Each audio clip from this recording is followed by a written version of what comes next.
Hello everybody and welcome back to World of Warships Legends. My name is Spartan Elite 43 and tonight we are back in the Florida. But not just any Florida, the buffed Florida.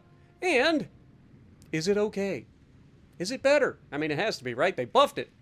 Just by proxy, that means it's better. So, without further ado, let's look at our commander. We're running Takanashi Hoshino. If you do not have Takanashi Hoshino, then run William Sims. A lot of people have been getting on me for not showing like the free-to-play builds. Like, William Sims is a perfectly fine commander. Accuracy, all the good things that you ever ask for out of a battleship captain, especially for the Americans. Run Paladin Revel and Andrew Cunningham. Those are both free-to-play commanders as well. So, like, that's all you need, right? But for me, I prefer the new commander, Takanashi Hoshino. She fits with my playstyle really well. And so that's the build that you're going to be seeing in the video. Obviously, we are running aiming system, or main battery mod 2. Sorry, this is an American battleship. We don't get aiming systems in the first slot. But main battery mod 2 for a little bit extra turret traverse. Propulsion mod, you could take it or leave it. I think I turned this on for the ranked battles the last time I did ranked battles and ended up... usually I run steering gears. You guys know this. But anyway, concealment system mod in the third slot. We are running the Italian Unity flag because it kind of looks like a Spartan helmet. And we've run the Type 9 camo on the ship. Now, the thing that changed, I believe, is the accuracy of the main guns has been improved a lot. To the point where I believe it's battlecruiser accuracy finally. And then, of course, the reload was also changed. But with this build, I've got a starting reload at 25 seconds, which is really, really nice. Considering these are only 14-inch guns, you got to remember, you don't overmatch anything. But having a faster reload on these things instead of waiting 34 seconds for them to reload, much nicer. All right. Other than that, I mean, it's a pretty standard Florida. Like, there's nothing else that I need to talk about. It's just accuracy and reload. It still has no armor. And this is the... What the... When did they change the armor? This was not in the patch notes. What? They gave it the armor belt of the freaking... wait. All right, so for those of you who don't know, the Florida is the North Carolina, right? The Florida is the original planned design for what eventually became the North Carolina. So one of the things that drove me crazy was the fact that the Florida had 25 millimeters everywhere, meaning you can't angle against anything. This is showcasing that you do actually have a little bit of an armor belt now. Which... Hello? Oh, no, I lied. It's not an armor belt. Never mind. False alarm. It's your Citadel. I was like, wait a second. This doesn't make sense.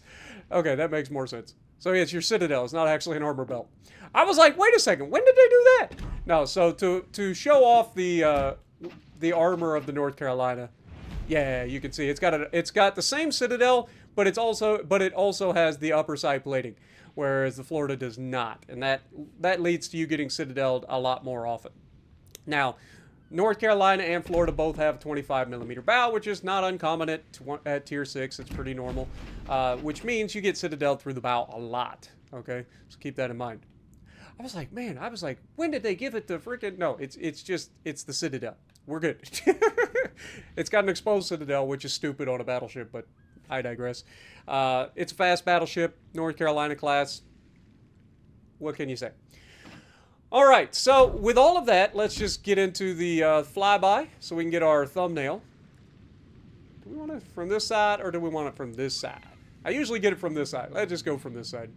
All right, and with that being said, let's get to our gameplay. Alrighty, so we're going to be on Trident, and we're in the Florida. Now, to be fair, I want you guys to know that I tried this build out on this Florida more than once. We played it on several matches. Most of my matches ended with over 100,000 damage. I think it's pretty safe to say that the Florida is much better than it used to be. So for those of you who wanted the short end of the discussion, there you go.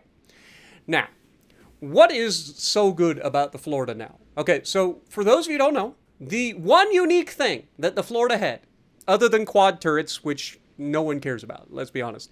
The quad turrets were awful before. Now they're better. But The one thing that made the Florida unique at its tier was its heals. So, for those of you who don't know, the Florida, the Georgia, and the Ohio all have the improved American heal. And they reload much quicker than most heals do. So not only do you heal more back and quicker, but you also manage to get those heals back quicker. Meaning that, generally speaking, you can survive more crap. Except you're in Florida, which means you don't have any armor. And as we've already shown, the Florida has an exposed citadel, much like North Carolina, but it does not have that improved upper belt that or upper side plating that the North Carolina has. And so what happens? Well, anything with 15-inch guns and above overmatches 25 mil, meaning you cannot angle against it, and then you get citadel. And that is the biggest issue with the Florida. Now, running this build, having 6 heals, having a faster reload, all very well and good in a normal, like, top-tier game. But if you're overmatched by a lot of stuff, like Tier 7 matches, where everything overmatches you, for the most part, then you're not going to have as much luck with this setup. And the reason being is because you just simply cannot heal back the citadel damage, right? Like, or at least you can't heal much of it anyway. Now, fires, floods, no problem. This thing can out-heal pretty much any problem that you're going to run into in that regard. And we're going to showcase some of that in this one as we kind of just let things happen. Now, obviously, I'm being set on fire. We know there's a destroyer in the middle, so we want to try to get ready to deal with that. We already citadeled the Collingwood, and then we've got the rear gun available after we just slapped the crap out of the broadside of the Fuso.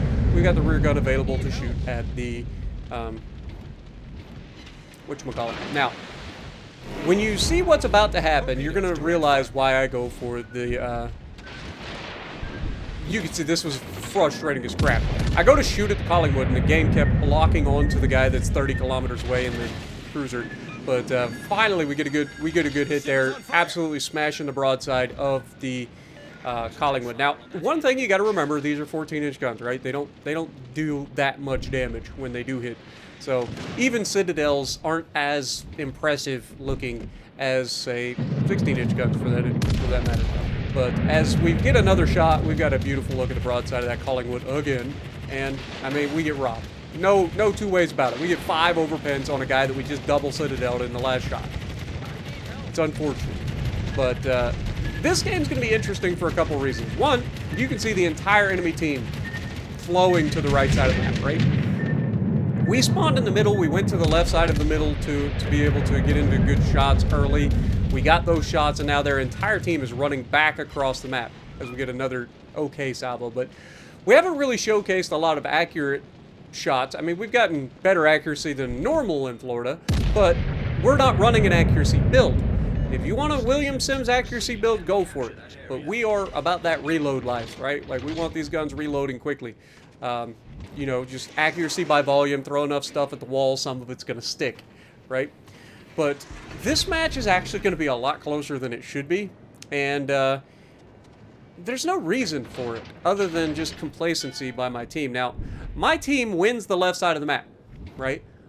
But rather than actually setting up a crossfire, they all turn around and come back across to the same side of the map. So, meaning all of our ships are in the same location, right?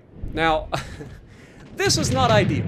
We always talk about creating crossfires. I know that I don't overmatch Connecticut. I know Connecticut doesn't overmatch us. We got rid of the one battleship that did overmatch us, so everything else we can angle against. There is a destroyer right here. We got pretty lucky there that the Connecticut's shots didn't do much damage, but there's a destroyer right here. There is a cruiser behind us in a York, okay? York is like a beautiful anti-destroyer boat, right? And watch how long it takes him to actually do anything about this destroyer, okay? Now, as I'm continuing, I know there's a destroyer here, so we got to be careful. I go ahead and get another shot out of the Fuso. We've chased the Fuso completely off at this point. Speaking of Yorks, hello, York. How are you doing? Now, we have a cruiser all the way out on the flank. We have a battleship hugging the island in the back of the map. And then we have the guys that are coming from the left side of the map and ending up in the same location. This is no bueno, right? Like, when you cluster everybody up like this, it just ends poorly for everybody. Because the enemy can effectively negate most of the damage they would normally take because they can just bow tank everybody, right? We get a shot here at the York, and again, we are not an accuracy build, okay? These guns get even more accurate if you go for an accuracy build. I just personally think that you get more out of it with the extra heals, with the extra reload. I think you get more out of it with my Hoshino build, or at least for my particular playstyle. But again, the accuracy is going to suffer from that. Now here you can see the destroyer torpedoes. Of course, we landed 2 shells that time. Well, 3, 1 ricocheted, I guess.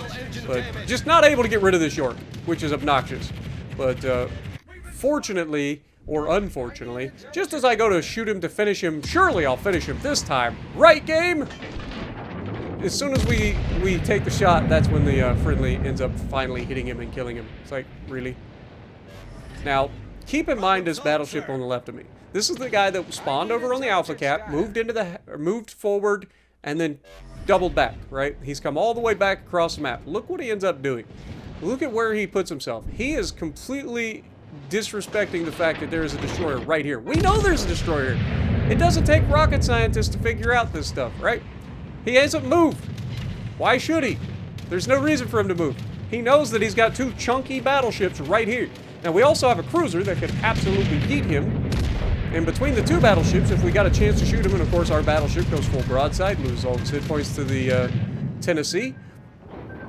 We're going to try to get rid of the Tennessee. We aim high this time. Just want to get as many shells on target as possible. You can see the destroyer has now moved around to the other side, and we get screwed with 4 overpins. And this destroyer gets me right on the snoot with another freaking torpedo. Like, this destroyer catching me with 1 torp is real annoying. I'm not going to lie. You can see I'm asking for support on this destroyer, but of course our battleship in the Queen Elizabeth, he just sails broadside, gets killed, right? Doesn't manage to do anything at all, which is unfortunate. But it looks like the Tennessee is about to go down. We take a shot at this Miyoko, and this Miyoko has played around for too long, deserves to die. But in true Spartan fashion, we're not allowed to kill people. We have to just leave them alive every single time. No matter how broadside they are, we're not allowed to kill them. 14-inch guns that shouldn't be overmatching, or shouldn't be overpinning, ends up getting a double citadel, but leaving them with 10k health to survive and be a problem.